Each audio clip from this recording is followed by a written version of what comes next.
Thank you for clicking on that link.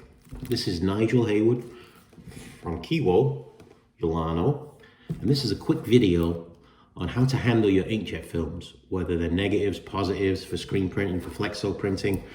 One of the questions I get asked a lot is, how can I reuse my inkjet films? Well, there's two factors to remember: where they're stored and how they're stored. Now, the first one, we don't always have a lot of control of. If you can have an office type environment, whether it's 70 degrees and 50% humidity, that's always great. But the most important factor, if you can't have that, is how does one store the film? And I see all kinds of things and manners in which people store them, and I'm always amazed at the lack of success, or rather I'm not amazed at the lack of success that they have when they try and pull them out and reuse them. So there's some films. One of the things you do not want to do is store them like this, rolled up tight, like that, like that. I see that all the time, and then they're stuck in a tube.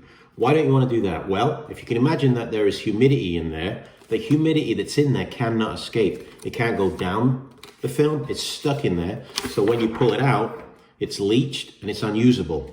Another thing that you shouldn't do is store film that's emulsion side to emulsion side. You shouldn't do that. Why shouldn't you do that? Well, during the process of drying and curing, the ink outgasses.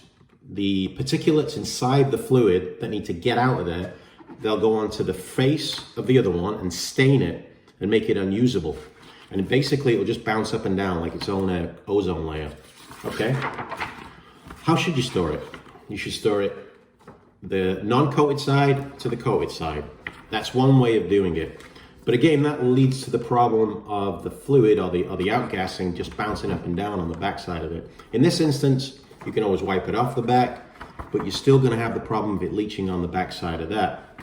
Another thing that I see people do that drives me nuts is they roll it up and then they'll store it with something on the end, usually plastic, maybe a plastic end cap or something else. What happens with this? The outgassing, it may make its way down the film, but it hits that, bounces around like an ozone layer and bounces back in and ruins the film. Okay, so what is the correct way to store film? Well, one thing that I teach people is to place uncoated paper, and I wouldn't use 8.5 by 11 sheets, but it's all I've got. But you take the film and you will roll it up very gently and allow it to be loose like that. You can put a rubber band around it if you've got one, and you can store it like that. Now you can see there's plenty of room in there.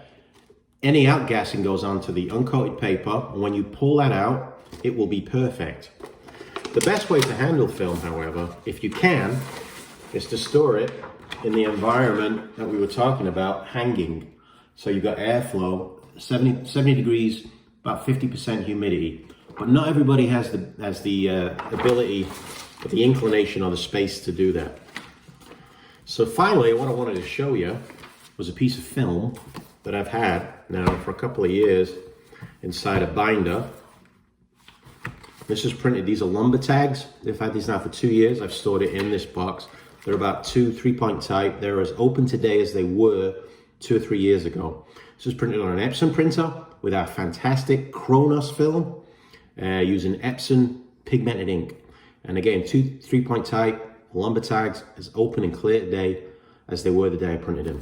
All because I stored them with uncoated paper. If you got any questions, give us a call or email me at Kiwo. Thanks for clicking on that link.